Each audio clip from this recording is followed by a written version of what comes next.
مغل دور سے پہلے برصغیر کی تاریخ۔ شیر شاہ سوری، جسے شیر خاں بھی کہا جاتا ہے، برصغیر پاک و ہند کی تاریخ میں ایک قابل ذکر شخصیت تھے۔ 1436 میں ساسارام، بہار میں پیدا ہوئے۔ شیر شاہ اپنے وقت کے سب سے زیادہ متحرک حکمرانوں میں سے ایک بن گئے۔ ان کی زندگی اور دور حکومت فوجی فتوحات، انتظامی اصلاحات اور بنیادی ڈھانچے کی ترقیوں سے نشانزد ہیں، جنہوں نے برصغیر پاک و ہند پر دیرپا اثر چھوڑا۔ ابتدائی زندگی اور اقتدار میں اضافہ۔ شیر شاہ سوری ایک شریف افغان گھرانے میں پیدا ہوئے۔ اس کا اصل نام فرید خاں تھا، لیکن بعد میں اس نے اپنے آبائی گاؤں میں ایک شیر کو مارنے کے بعد نام شیر خاں اختیار کیا۔ اس نے اپنے ابتدائی سال غربت اور اندھیرے میں گزارے، اپنے چچا کے لیے کام کیا۔ تاہم اس کی ذہانت، جرات اور فوجی قابلیت نے جلد ہی مقامی سرداروں کی توجہ حاصل کر لی۔ شیر شاہ کو پہلا اہم موقع اس وقت ملا جب وہ بہار کے گورنر ملک بہادر کی خدمت میں حاضر ہوا۔ اس نے فوجی حکمت عملی اور انتظامیہ میں غیر معمولی مہارت کا مظاہرہ کرتے ہوئے تیزی سے صفوں میں اضافہ کیا۔ ملک بہادر کی موت کے بعد شیر شاہ نے بہار پر قبضہ کر لیا اور خود کو ایک آزاد حکمران کے طور پر قائم کیا۔ فتوحات اور توسیع۔ شیر شاہ کی آرزو بہار سے بہت آگے تک پھیلی ہوئی تھی۔ اس نے اپنی سلطنت کو وسعت دینے کے لیے فوجی مہمات کا ایک سلسلہ شروع کیا۔ ان کی فتوحات میں موجودہ ہندوستان، پاکستان اور بنگلہ دیش کے بڑے حصے شامل تھے۔ اس کی سب سے قابل ذکر فتح 1540 میں اس وقت ہوئی جب اس نے قنوج کی لڑائی میں مغل بادشاہ ہمایوں کو شکست دی اور خود کو اس خطے میں ممتاز حکمران کے طور پر قائم کیا۔ انتظامیہ اور اصلاحات۔ شیر شاہ سوری نہ صرف ایک ماہر فوجی کمانڈر تھا بلکہ ایک بصیرت والا منتظم بھی تھا۔ انہوں نے کئی اصلاحات متعارف کروائیں جن کا مقصد حکمرانی اور عوامی بہبود کو بہتر بنانا تھا۔ ان کی سب سے اہم شراکت میں ایک مؤثر انتظامی نظام کا قیام تھا جسے دستور الاعمال کہا جاتا ہے۔ اس نظام نے سلطنت کو صوبوں میں تقسیم کر دیا۔ ہر ایک پر ایک گورنر مقرر کیا گیا جسے براہ راست شہنشاہ نے مقرر کیا۔ گورنر امن و امان برقرار رکھنے، ٹیکس جمع کرنے اور سامراجی پالیسیوں کو نافذ کرنے کے ذمہ دار تھے۔ شیر شاہ نے وزن اور پیمائش کا یکساں نظام، معیاری کرنسی اور ڈاک کا نظام بھی متعارف کروایا جسے ڈاک چوکی کہا جاتا ہے۔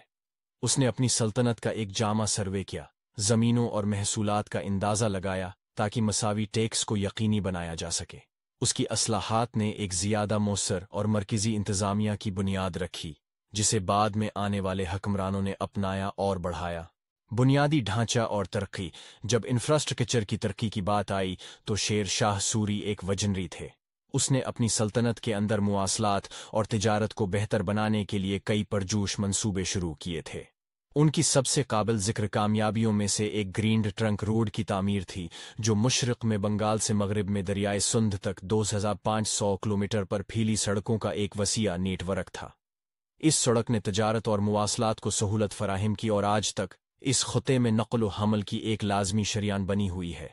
شیر شاہ نے قلعوں، مساجد اور دیگر عوامی عمارات کی تعمیر کا کام بھی کیا، جن میں سے اکثر اب بھی اس کے دور حکومت کی یادگار کے طور پر کھڑی ہیں۔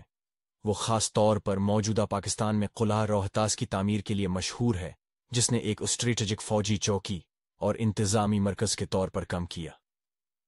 میراث۔ شیر شاہ سوری کا دور حکومت نسبتاً مختصر تھا، جو 1545 میں اس کی بے وقت موت سے پہلے صرف 5 سال تک جاری رہا۔ انہیں ایک منصف اور قابل حکمران کے طور پر یاد کیا جاتا ہے، جس نے سیاسی ہلچل کے دور میں برصغیر پاک و ہند میں استحکام اور خوشحالی لائی۔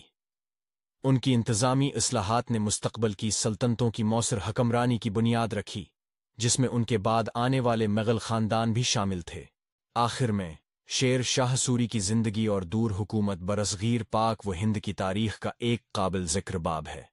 عاجزانہ آغاز سے وہ ایک طاقتور حکمران بن گیا جس کی فوجی فتوحات، انتظامی اصلاحات اور بنیادی ڈھانچے کی ترقی نے خطے پر دیرپا اثر چھوڑا۔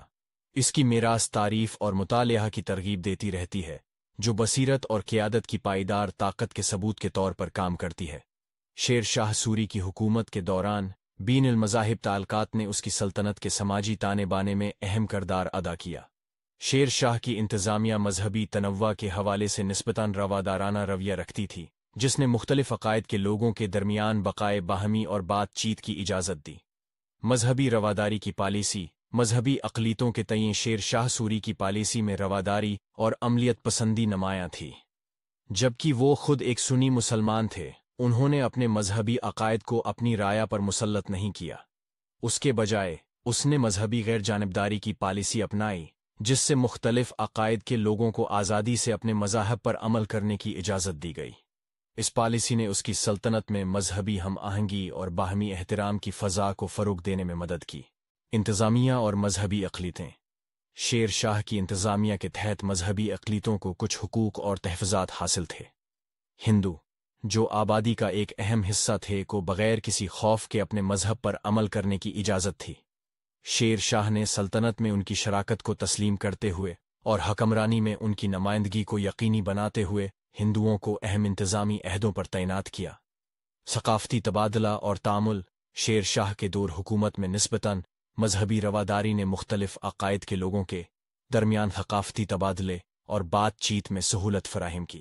یہ تعامل زندگی کے مختلف شعبوں میں ہوا، بشمول تجارت، فن اور ادب۔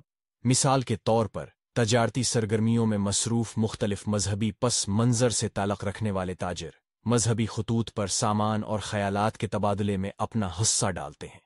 اسی طرح متنوع مذہبی برادریوں کے فنکاروں اور اسکالرز نے تعاون کیا اور اپنے علم کا اشتراک کیا، جس سے سلطنت کے ثقافتی منظر نامے کو تقویت ملی۔ چیلنجز اور تنازعات۔ جہاں شیر شاہ سوری کی انتظامیہ نے مذہبی رواداری کو فروغ دیا، وہیں بین المذاہب تعلقات چیلنگوں کے بغیر نہیں تھے۔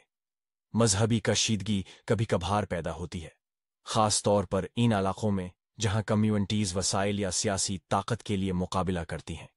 مزید برآں، سماجی و اقتصادی عوامل یا مقامی شکایات کی وجہ سے بعض اوقات مختلف مذہبی گروہوں کے درمیان تنازعات پھوٹ پڑتے ہیں۔ مذہبی رواداری کی میراث۔ شیر شاہ سوری کے دور حکومت نے مذہبی رواداری کا ایک ایسا ورثہ چھوڑا جو ان کی زندگی بھر برقرار رہا۔ ان کی پالیسیوں نے ایک کثیر المذہبی معاشرے کی بنیاد رکھی، جس میں مختلف عقائد کے لوگ پرامن طور پر ایک ساتھ رہ سکتے تھے۔ اس وراثت نے برصغیر پاک و ہند کے سماجی اور ثقافتی منظر نامے کی تشکیل جاری رکھی اور بعد کے حکمرانوں اور انتظامیہ کو متاثر کیا۔ شیر شاہ سوری کی زندگی اور دور حکومت برصغیر پاک و ہند کی تاریخ کے ایک قابل ذکر باب کی نمائندگی کرتی ہے۔ عاجزانہ آغاز سے وہ ایک طاقتور حکمران بن گیا، جس کی فوجی فتوحات، انتظامی اصلاحات اور بنیادی ڈھانچے کی ترقی نے خطے پر دیرپا اثر چھوڑا۔